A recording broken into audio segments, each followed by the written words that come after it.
Здравейте! Ще направя кратка презентация на инкубаторите за домашно ползване серия премиум в двата варианта, полуавтоматичен и автоматичен вариант. Това, което виждате в момента, е полуавтоматичният вариант. Нарича се така, защото люлката за яйцата се върти с помощта на ключе. Ето това ключе, което тук се вижда.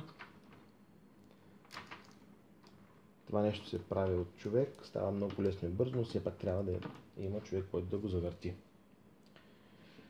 Под тази люлка се намира скарата на инкубатора. Виждаме нейното устройство. Тези основи, които са оставени в скарата, са с точната цел да бъдат опора на люлката. И точно тези крачета, които тук се виждат на камерата, на люлката, трябва да стъпват върху тези основи, за да може това да подсигури въртенето на люлката, защото в противен случай те ще попаднат в отворите и ще блокират, няма да може да се върти, което не е желателно. Под тази скара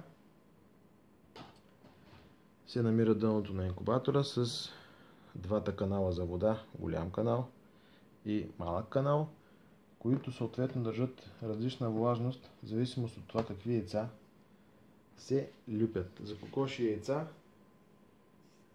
каквото е масовото използване, се ползва малкият канал. В него се налива вода и това позволява да се поддържа влажност около 60%, която е необходима за правилното развитие на яйцата и ембрионите в тях. На тази скара, освен че служи за опора на люлката, може да се поставят и яйцата в легнало положение. При този вариант се побират до 70 кокоши яйца. Минусът е, че трябва да се въртят едно по едно на ръка, като това става на 180 градуса.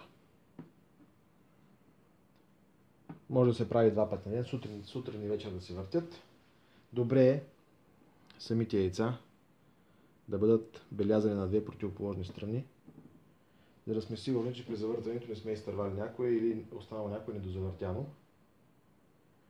Добре е да бъдат белязани с молив, тъй като той не прониква в черупката и не може да повреди яйцето. В случай, че ползваме люлката, ще е сложил до, пропусна да кажа, че на дъното на инкубатора има и 4 такива вентилационни отвора, които подсигуряват дишането на инкубатора и снабдяването му със свеж кислород, който е изключително нужен при люпенето на въобще по време на целия процес на инкубация на яйцата, защото яйцата започват да дишат и да имат процеси на дишане още от третия ден, когато се формира кръвоносна система и е нужен кислород. Добре е под инкубатора да се сложи, дори е препоръчително да се сложи някакъв изолационен материал като фибран или ВЛПП, някакъв кашон, одяло, каквото и да е, просто да сме сигурни, че дъното на инкубатора няма да е студено, за да може да се изпарява водата, която е в каналите и да се поддържа нужната влажност, като същевременно тези отвори, които преди малко посочих, в никакъв случай не бива да бъдат запушвани, защото това ще предотврати влизането на свеж въздух. Вентилационни отвори има и в капака на инкубатора, което заедно с тези в основата позволява да преминава въздуха свободно през инкубатора, разбира се в някакви малки количества, за да може също време вътре да се поддържа нужната температура и влажност. Яйцата се поставят винаги с острата част надолу в гнездата. В момента няма да обръщаме внимание на нужните критерии за подбор на яйца. но е хубаво да си каже, че те трябва да имат правилна форма с нужните размери, големина, да са чисти, да не са изцапани, да са пресни, да не са били на прекалено студено и така нататък. Може да се намерят доста информация и литература в интернет относно подбора на яйца и тяхното съхранение до момента, в който трябва да се сложат в инкубатора. Ето отново казахме с острата част надолу. Люлката при инкубаторите тип. Ето това е яйце, което примерно не е много подходящо за инкубация, тъй като има неправилна форма, прекалено издължено е. И е хубаво такива яйца да бъдат избягвани. Самата люлка казах, че има конусовидни гнезда, което позволява да се слагат яйца, които са с някакви минимални отклонения от стандартите. След като сме ги наредили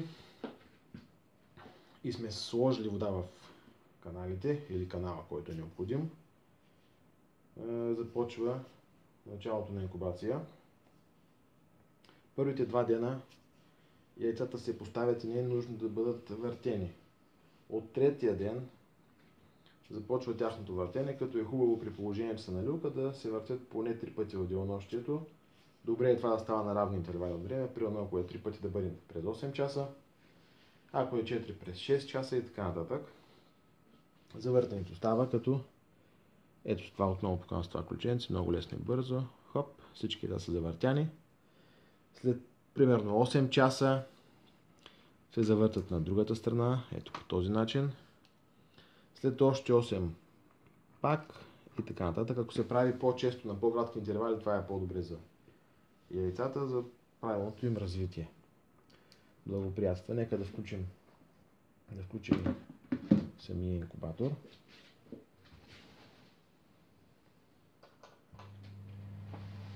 Ето, включихме го. Той е доста тих и безшумен. Така. Дисплеят му светна. Ето виждате, това са моментните стойности на температура и влажност в стаята, тъй като в момента има стайна температура. При включването дисплея светва, показва тези стойности и този светодиод също светва. Като в началото той свети постоянно, а при загряването на инкубатора и достигането му в работен режим, този диод започва да мига плавно, което показва, че е в нормален режим инкубатора и си поддържа нужната температура от около 38 градуса. По време на инкубация трябва да се долива вода. Това нещо трябва да става всеки ден или през ден. Не бива да се допуска да изсъхва инкубатора, да остава без вода, защото влажността рязко пада и това вреди на яйцата и на тяхното инкубиране. Как става допълване с вода? Повдигаме отместване капака, без да го изключваме, поставяме го настрани. Изваждаме едно яйце от гнездото, отместваме го и с помощта на една фунийка много внимателно наливаме вода, без да мокрим яйцата, защото това не е желателно. Отново поставяме яйцето и връщаме капака обратно. Тази цялата манипулация отнема много малко време, но отместването на капака за около минутка-две в никакъв случай не е фатално и противопоказно за яйцата. Напротив, по този начин осигуряваме свеж въздух, който, както казахме вече, е много необходим. Така че е хубаво това нещо да се прави, за да имаме чист въздух. Свеж, т.е. с повече, наситен с повече кислород.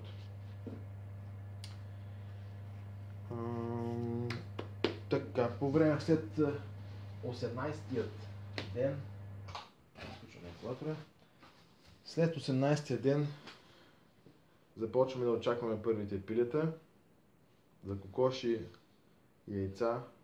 Период на инкубация е 21 дена, като той може да се влияе плюс-минус около ден. Има различни фактори. На първо място това е температурата. Ако температурата е с някакви отклонения от 38 градуса, но малки, които не превишават повече от 1 градус, т.е. ако температурата е в границите между 38 и 39, се получава ускорена инкубация и пиленцата е възможно да излязат около 1 до 2 дена по-рано. Това не е притеснително, пилетата са напълно здрави. Ако инкубацията е с по-ниска температура от 38 градуса, но същевременно е над 37, се получава така наречената забавена инкубация и пиленцата излизат с около 1 до 2 дена по-късно. Това също не е фатално, те са живи и здрави. Ако температурата надхвърли 39 градуса, това вече е много нежелателно. Води до смърт на всички пиленца и ембриони в яйцата, като отново казвам, че надхвърлянето на температурата от 30 градуса, нали, ако надхвърли за секунда, 2 или примерно за минутка, това не е проблем. Въпросът е това да не става за по-дълъг интервал от време. На някакви моментни стойности за достигане, това не е фатално. Ако температурата падне под 37 градуса, ембрионите не умират, те са живи, но се развиват неправилно. Съответно се получават малформации и пилетата, които евентуално ще се излюпят, е много вероятно с малформации, недъгави, а много от тях дори не успяват да излязат от черупката, тъй като умират вътре. След 18-тия ден всички яйца трябва да се сложат в легнало положение на скарата, т.е. тази люлка се маха от инкубатора, всички яйца се изваждат, слагат се легнали, както показахме в самото начало, легнали на скарата и допълва се. Обикновено в този период е нужна малко по-висока влажност от обичайното. Налива се вода и в двата канала и повече не се въртят, защото се очаква вече да излизат първите пиленца. Нормално е при нормални температури условия в края на 19 или 20 ден да има първо пиленце, на 21 ден примерно да е масово излизане, на 22 вече трябва да приключи инкубацията. Казахме, ако всичко е нормално с температурата, била е в нужните граници, не е имало спиране на тока и някакви други проблеми. Какво се случва след края на инкубацията? Който е люпил знае, че в инкубатора е пълна каша, има много черупки, биологични отпадъци и това нещо трябва да се почисти. Ще обърна внимание на почистването на инкубатора, тъй като е много важен момент в неговия живот. Правилното поддържане удължава живота на инкубатора и ни служи добре дълго време. Грубите отпадъци, черупки и биологичен материал се отмиват с вода и след това е нужно да се премахне и котленият камък, който е в изобилие на дъното на инкубатора, тъй като през цялото това време, тия 20 дена, се изпарява вода, тя остава котлен камък и целият инкубатор дъното му е с котлен камък, който трябва да се махне много внимателно. Това става най-лесно с оцет, без да се стърже, без да се търка, без да не се наранява тази добра повърхност на дъното на инкубатора. Залива се с оцет, изчаква се да разтвори котления камък, след това се отмива отново с вода, може да се изчисти след това с топла вода и с сапун, за да няма никакви остатъци от оцет. Подсушава се, като дезинфекция може да се мине и с някакъв спирт след това допълнително и се подсушава идеално. Подсушаването е изключително важно, защото дори най-малките количества влага, които са затворени в инкубатора, при положение, че той не се ползва, водят до неговото повреждане и по-специално, ето тук се вижда мотора, той корозира и съответно блокира. Тоест инкубаторът става негоден и трябва да се ремонтира, за да може да се ползва отново. Така че след като сме почистили инкубатора идеално по начина, който вече се обясни, добре е да се включи отново, да поработи няколко часа сух, за да сме сигурни, че ако е останало някакво количество влага, тя е изгонена напълно и той е напълно сух. След това вече може да се прибере в кутията му и да се консервира до следващото му ползване. Примерно след няколко месеца или година, когато това е необходимо. Относно автоматичния вариант, сега ще покажем и него.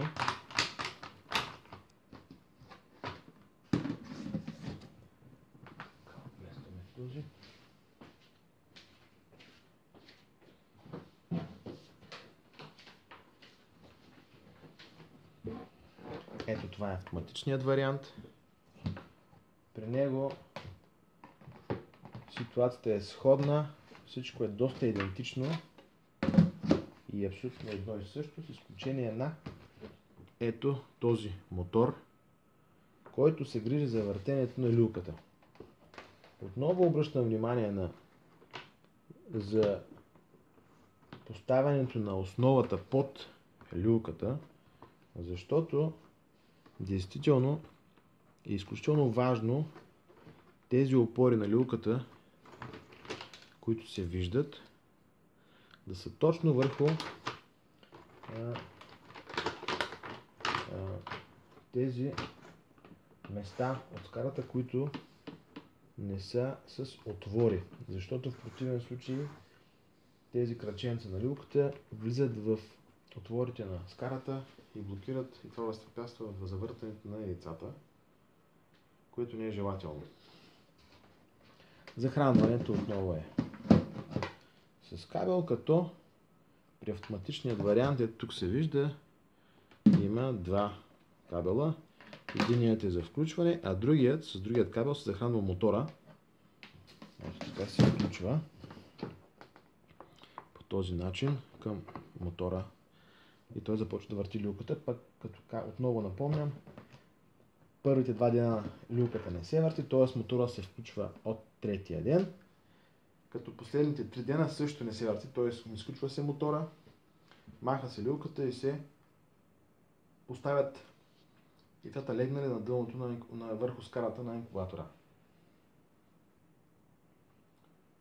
При автоматичния вариант завъртането на люлката става на всеки час, т.е. много по-често, отколкото е препоръчително 3 пъти на ден при полуавтоматичния, което това често въртене на яйцата е благополучно и дава добри резултати. Като искам да кажа, че и за двата варианта при всеки един инкубатор нормалната люпимост би следвало да е около 70-80% от оплодените яйца, които вътре залагаме. Т.е. в случая имаме 51 яйца на люлка. Ако приемем, че всички са оплодени, което не е невъзможно, но е възможно да не е и така, можем да очакваме около 40 пилета на 21-я ден. Искам да спомена още също така и, че при тези инкубатори люлката е така направена, че позволява поставянето на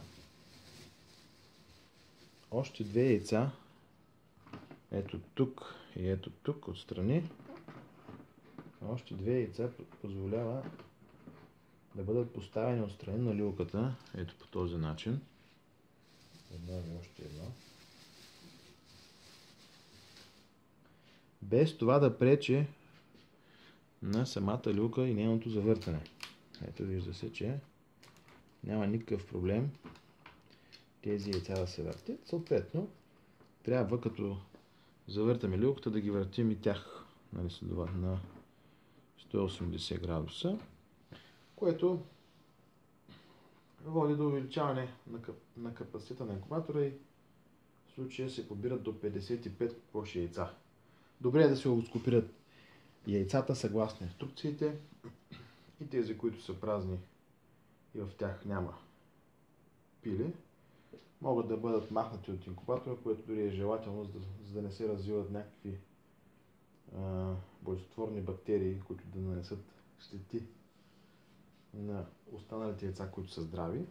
Тези яйца, които са празни, неоплодени или са смъртни зародиши, ще се махат, а тези, които са сложени допълнително, може да се качат на люлката вече за по-голямо удобство при въртенето. Това беше накратко, мисля, че нищо не съм пропуснал.